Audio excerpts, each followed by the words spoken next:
केलों पर अजीब सफ़ेद धागे क्यों होते हैं?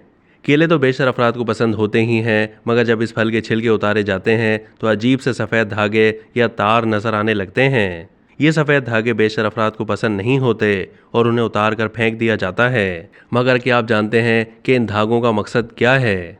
केले के इन धागों का नाम फ्लोएम बंडल्स है। वैसे हो सकता है कि आपने फ्लोएम के बारे में स्कूल में पढ़ा भी हो, क्योंकि ये पौधों के हयातियाती अमल का हिस्सा है। इसकी तफसील तो काफ़ी पेचीदा है, मगर ये जान लें कि फ्लोएम और जाइलम ऐसे टिश्यूज़ होते हैं जो किसी पौधे को पानी और ग़िज़ा पहुँचाने का काम करते हैं ताकि इसकी नशोनुमा हो सके। आप ये भी कह सकते हैं कि ये सफ़ेद धागे केलों की शरियानों का काम करते हैं ताकि फल की ठीक नशोनुमा हो सके और हमें ये मज़ेदार फल खाने का मौका मिल सके। और हाँ, उन्हें खाने से कोई नुकसान नहीं होता क्योंकि फलों का हर हिस्सा ही मुफीद होता है। ये धागे भी सेहत के लिए फ़ायदेमंद साबित हो सकते हैं क्योंकि उनमें फ़ाइबर नामी ग़िज़ाई जुज़ होता है जो निज़ाम हाज़मा और दीगर जिस्मानी अफ़ाल के लिए अहम होता है। अब तक के लिए इतना ही। मज़ीद मालूमात के लिए डेली जंग के यूट्यूब चैनल को सब्सक्राइब कीजिए।